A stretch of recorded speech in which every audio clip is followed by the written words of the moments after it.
کی حکومت میں پیسوں کے خاطر نے مولا علی کو منبر رسول سے گالی دیا تھا. آج وہی دور پھر سے لوٹ رہا ہے. میں نے جب محرم کی 1 تاریخ سے دیکھا, سوشل میڈیا کو دیکھ لو, فیس بک کی دنیا کو دیکھ لو, واٹس ایپ کی دنیا کو دیکھ لو, گوگل کی دنیا کو دیکھ لو, جتنی بھی چیز ہے سب دیکھو, کوئی محرم کے اوپر اتنے اعتراض کر رہے ہیں, کوئی مولا حسین کے سجدے پہ اعتراض کر رہا ہے. آپ باوضو تھے کہ نہیں تھے؟ ایک بک پاکستان میں بیٹھ کر کہا تھا کہ مولا حسین نے وضو میں نہیں تھے.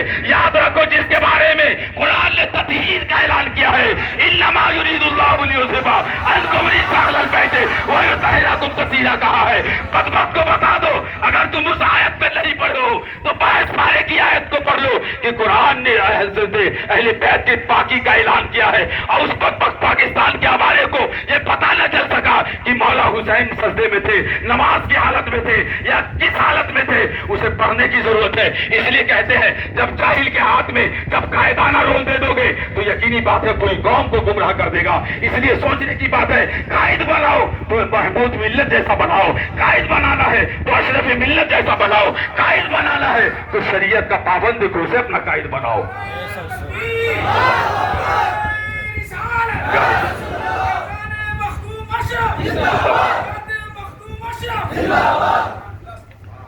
آج تانا دیتے ہیں. یاد رکھو, اسی سرزمین کی عظیم شخصیت جس کا عرس منانے کے لیے ہم حضرت بیٹھے ہیں, آپ نے کہا تھا یہ خانوادے میں 2 چیز کبھی خالی نہیں رہے گی, ایک سالک ایک مجذوب سے کبھی خالی نہیں رہے گی. اور اس خانوادے میں نہ عالم کی کمی ہے, نہ مفسر کی کمی ہے, نہ مجدد کی کمی ہے, نہ کتب کی کمی ہے, نہ ابدال کی کمی ہے, نہ عقبہ کی کمی ہے, نہ نجبہ کی کمی ہے. جس کو اپنے باپ دادا سے پیٹ نہیں بھرتا اسے اذانت ہے جس در پہ چاہے چلا جائے. لیکن بارے مخدوم تیری شان و عظمت پہ قربان, تو نے ایسا بیٹا روئے زمین پہ عطا کر دیا ہے کہ قیامت تک ساداتے کے چھوجا میں کوئی محدث پیدا ہوگا, کوئی مجدد پیدا ہوگا, کوئی محدث پیدا ہوگا, کوئی تفسیر کا اصل, کوئی تفسیر مفسر قرآن ہوگا, کوئی محدث اعظم ہوگا. یہ ساداتے کے چھوجا کی شان ہے کہ قیامت تک اس خانوادے میں کوئی بغیر عالم کوئی پیدا نہیں ہوگا. اس در پہ ایسے ایسے عالم پیدا ہوتے رہیں گے. ایک تاریخی بات بول کے میں اپنی بات کو نچوڑ دوں, اپنی بات کو ختم کرو. جب اشرف الجامعۃ الاشرفیہ مبارک پور, یاد رکھے مصباحی حضرات لوگ بھی یاد رکھے, اسی خاکدانی پہ رہنے والے عظیم ذات اعلیٰ حضرت اشرفی میاں کی بنیاد کردہ وہ تعمیر ادارہ ہے. آج لوگ کسی اور کا نام منسوب کرتے ہیں. تعصبیت کی اینک اپنے آنکھ سے اتار لو تو پتا چلے گا الجامعۃ الاشرفیہ مبارک پور چمک رہا ہے. یہ کسی اور کا دین نہیں ہے, یہ سادات کرام کا صدقہ ہی ہے کہ چھوٹا والوں کا صدقہ ہی ہے.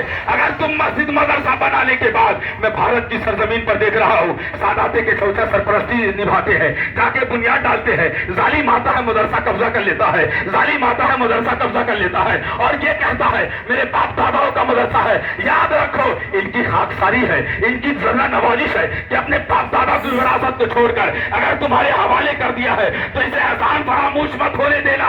اس لیے ان کی امانت ہے, ان کے باپ دادا کی امانت ہے. جب وہاں جب کمیٹی تشکیل ہوئی تھی, حضور محدث اعظم اس میٹنگ میں موجود تھے. ایک شخص نے کہا تھا کہ آپ نے جو اشرفیہ الجامعۃ الاشرفیہ مبارک پور کی جب کمیٹی تشکیل کر رہے ہیں اور سرپرست کے لیے آپ یہ کہہ رہے ہیں کہ سادات کے چھوٹا ہی سرپرستی کریں گے. ایک شخص کھڑا ہوا محفل میں اور کہنے لگا, حضور اگر سادات کے چھوٹا میں کوئی عالم پیدا نہ ہو تو سرپرستی کون کرے گا اتنے بڑے ادارے کا؟ حضور محدث اعظم جلال میں آ گئے, کھڑے ہو گئے, کہا سنو سنو, جس دن کٹھوٹا میں عالم پیدا ہونا بند ہو جائے گا سمجھ جاؤ اسی دن قیامت اللہ قائم فرما دے گا.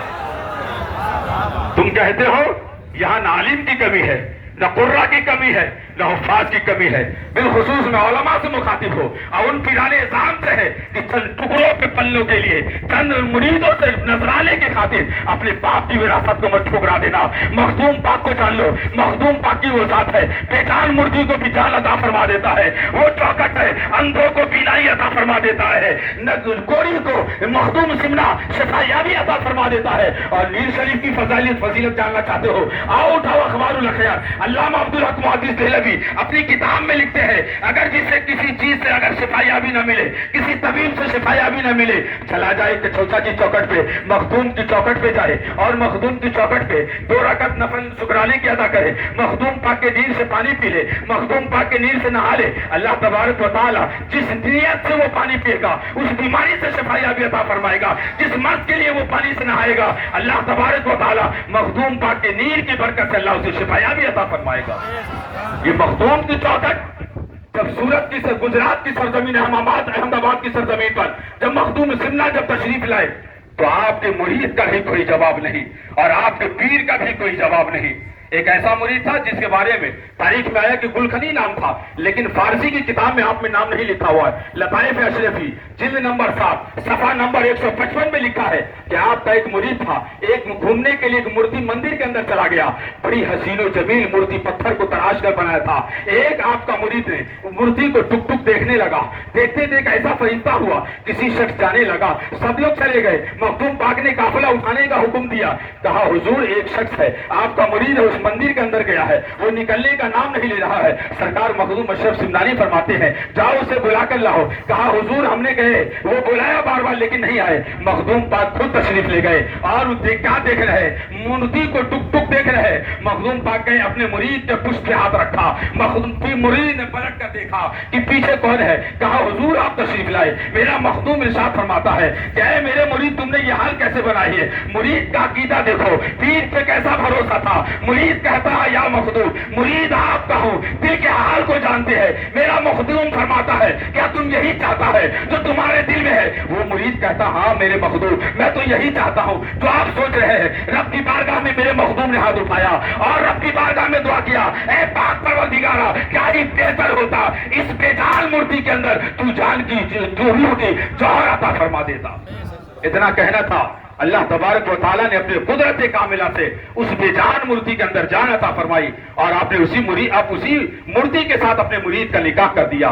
میرا مخدوم تو بے جان پتھروں کو جان عطا فرماتا ہے. میرا مخدوم تو مورتی کا کان بنارس کی سرزمین پر پکڑ لے اور کہے پتا میں کون ہوں, میں کس نبی کا کلمہ پڑھتا ہوں, تو مورتی ساتھ میں مخدوم اشرف کے ساتھ کلمہ پڑھنا شروع کر دے. اے لوگوں جس عظیم ذات کے عرس میں آئے ہو, یاد رکھو یہ مقدس ذات ہے کہ غریب نواز نے اپنے خاص ایک مریدوں سے فرمایا تھا, ایک بڑے عالم سے فرمایا تھا جس کا نام عبد الرحمان چشتی ہے. جب مراقبہ کیا تھا غریب نواز کی چوکٹ میں اور کہا تھا یا غریب نواز میں پریشان حال ہوں, میرا غریب نواز نے فرمایا تھا اے عبد الرحمان چشتی 1242 صفحہ نمبر میرات الاسرار کے اندر ارشاد فرماتے ہیں کہ جب وہ حضرت عبد الرحمان چشتی نے مراقبے میں غریب نواز سے پوچھا تو غریب نواز نے عبد الرحمان چشتی سے کہا اے عبد الرحمان چشتی میں نے تمہیں 4 ولیوں کے بیچ میں رکھا ہوں, ایسے عظیم ولی کی بارگاہ میں رکھا ہوں, تمہیں تکلیف نہیں کوئی پہنچا سکتا, تمہیں کوئی پریشان نہیں کر سکتا. حضرت عبد الرحمان چشتی پوچھتے ہیں کہ یا غریب نواز بتائیے وہ کون کون ولی ہے. حضرت غریب نواز کی روحانی آواز دیتی ہے, قبر سے آواز آتی ہے کہ میں نے مغرب کا علاقہ حضرت بدیع الدین زندہ شامدار کو عطا فرمایا ہے, میں نے مشرق کا علاقہ حضرت سید مخدوم اشرف سمنانی کو عطا فرمایا تھا, میں نے اتر کا علاقہ حضرت سید سالار مسعود غازی کو عطا فرمایا تھا, میں نے دکن کا علاقہ حضرت سید حسام الدین مالک پوری کو عطا فرمایا ہے. آپ فرماتے ہیں ان میں